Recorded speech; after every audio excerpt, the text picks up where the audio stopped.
Ya, pemirsa, untuk kembali membahas lebih lanjut pemirsa mengenai relokasi dan penataan kawasan Depo Pelumpang Jakarta Utara sudah bergabung bersama kami ada Bapak Yayat Supriyatna selaku pengamat tata kota Universitas Trisakti Jakarta. Halo, selamat siang Pak Yayat. Ya, selamat siang. Ya, Pak Yayat, imbas dari kebakaran Depo Pertamina Pelumpang ini akhirnya Depo Pertamina direlokasi ke kawasan pelabuhan Bapak. Ini gimana tanggapannya Pak Yayat? Ini kan belum ada keputusan resmi. Kalau misalnya keputusan resmi, kita harus ada mencari titik temu dulu kan. Karena pertama satu, depo BPM Pelumpang ini sebetulnya lokasinya udah sangat strategis, berada di tengah akses jalan tol yang mudah kemana-mana. Investasinya juga sudah cukup besar ya. Ada pipa Pertamina hampir 5 km di bawah sudah terbangun dan sudah siap. Kemudian yang kedua, dengan pelabuhan juga dekat. Jadi kalau dari sistem distribusinya itu sudah cukup bagus. Nah, yang menjadi pertanyaan, kalau Depo Pelumpang itu akan direlokasi, kemudian kawasan di sekitarnya apakah dibiarkan akan kumuh seperti itu lagi? Apakah tidak ada upaya penataan ulang? Mana yang lebih besar investasinya? Memindahkan Depo Pelumpangnya ke sana atau misalnya merevitalisasi kawasannya? Jadi kalau misalnya pola ini terus-terusan terjadi, nanti semua depo-depo, semua di mana-mana di kota-kota lain didudukin sama masyarakat sekitarnya kan. Kita harus berani mengambil sikap bagaimana caranya menata satu sentral vital negara penting strategis itu untuk kita jaga.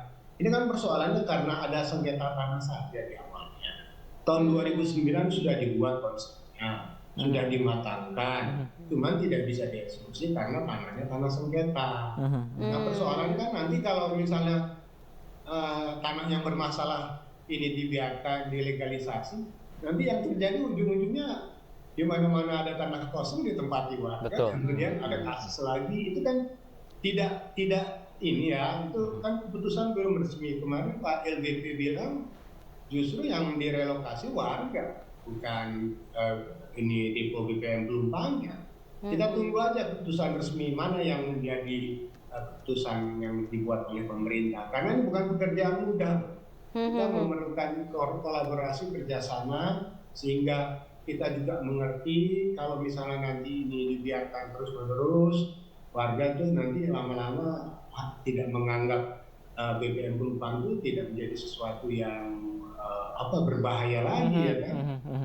Yang kedua, kalau ke Pelindo, kawasan Pelindo berapa besar arealnya, bagaimana aksesibilitasnya, dan berapa besar investasi yang ditanamkan. Nanti kemudian BPM Pelumpang itu kalau sudah tidak dimanfaatkan akan jadi apa, kita juga tidak tahu kan. Lebih bagus yang realistis, saya lebih condong bukan merelokasi tapi merevitalisasi kawasan di sekitarnya sehingga menjadi lebih tertata, lebih apik, lebih rapi, dan lebih menjadi contoh untuk dijadikan model konsep-konsep penataan di tempat-tempat lain. Baik, kami konfirmasi kembali Pak Yayat, berarti rekomendasi Anda untuk kondisi saat ini, rekomendasi yang tepat menurut Anda adalah merevitalisasi ya Pak ya? Revitalisasi, kita buat buffer zone-nya, kita tata ulang, dan kita buat menjadi lebih bagus. Kalau review sedikit Pak Yayat, sebenarnya Depo Pertamina Pelumpang yang mendekati permukiman atau sebaliknya nih, permukiman yang mendekati Depo Pertamina Pelumpang? Ini sebetulnya tahun 74 itu kan masih kosong, tidak banyak permukiman, lingkungannya sekitarnya juga aman, bagus. Tapi karena ada sengketa tanah saja, tahun 2009 itu udah dibuat konsepnya. Tapi tidak bisa dieksekusi karena ada sengketa tanah antara Pertamina dengan pihak-pihak masyarakat dan pihak-pihak tertentu. Jadi di sini kan ketika mau dibangun, mana bisa APBD membiayai di atas tanah bukan aset pemerintah DKI. Mana bisa Pertamina ingin menata kawasan kalau secara legal aspek hukumnya dia juga tidak punya kekuatan hukumnya. Jadi di sini karena sengketa tanah itu dibiarkan kosong, berlarut-larut, merambah, diduduki, ditempati, akhirnya seperti itu. Siapa yang bisa mengendalikannya kalau tanah tak bertuan? Ini kan masalahnya karena ada sengketa tanah saja, jadi masalahnya seperti itu. Oke, Pak Yayat, jika direvitalisasi Pak Yayat artinya tidak ada pemukiman di sana. Nah, misal tetap ada pemukiman di zona amannya sebenarnya sejauh apa sih radiusnya Bapak? Ya, sebetulnya kan setiap tangki itu ada volume besarannya, dan setiap tangki itu pasti punya potensi ledakan. Kalau kita lihat ada puluhan tangki di situ dengan ukuran besar, berarti jarak radiusnya kan juga harus cukup jauh. Ada jarak radius yang kemungkinan kena sambaran api, dan ada juga jarak radius karena pancaran panasnya, gitu. Nah, kalau rekomendasi sebelumnya kan 50 meter. Bisa saja 100 meter. Tapi kalau melihat kondisi yang sudah direncanakan itu sudah 50 meter, ya buat sajalah. Kemudian dikendalikan di internal Pertamina supaya peristiwa ini tidak terulang lagi. Sehingga Pertamina supaya bisa meyakinkan pihak-pihak lain bahwa audit internal mengatakan bahwa depo BBM itu aman 100% dari potensi kemungkinan kegagalan atau kecelakaan lagi. Kemudian kita tata lingkungan sekitarnya. Aset kan banyak di situ. Aset DKI banyak. Dulu Kampung Pulo yang sering kebanjiran dipindahkan ke lokasi rumah susun di Jatinegara.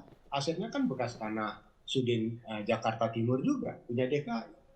Nanti kan bisa dikeroyok. Dikeroyoknya dari mana? Dari pemerintah pusat, melalui Kementerian BUMN, Kementerian PUPR, Kementerian Sosial, kemudian juga dari Pertamina, Pemprov DKI. Baik. Dan kalau dengan sinergi saya kira itu bisa menjadi lebih maksimal lah. Demikian. Baik, Pak Yayat, menurut saran Anda nih, karena muncul polemik yang sekarang saat ini adalah tentang legalitas warga yang bermukim di sekitar depo Pertamina Pelumpang. Apa yang harus Pemprov lakukan, Pak Yayat? Kan begini, dulu namanya ada IMB kawasan yang dikeluarkan. Kita nggak pernah mengenal istilahnya IMB kawasan. Sifatnya juga sementara. Jadi kalau tanah-tanah sengketa pun kalau orang merasa punya sertifikat, itu harus dibuktikan. Baik. Dibuktikan statusnya. Kalau mereka yang bukan menduduki tanah milik sendiri, ya sebaiknya juga harus memperhatikan bahwa itu bukan tanah mereka. Itu harus ada pendidikan lah. Demikian. Baik, terima kasih banyak Pak Yayat Supriyatna selaku pengamat tata kota Universitas Trisakti. Semoga masukan Bapak tadi juga didengarkan pemerintah juga sebagai bahan pertimbangan untuk semuanya. Terima kasih banyak Pak Yayat.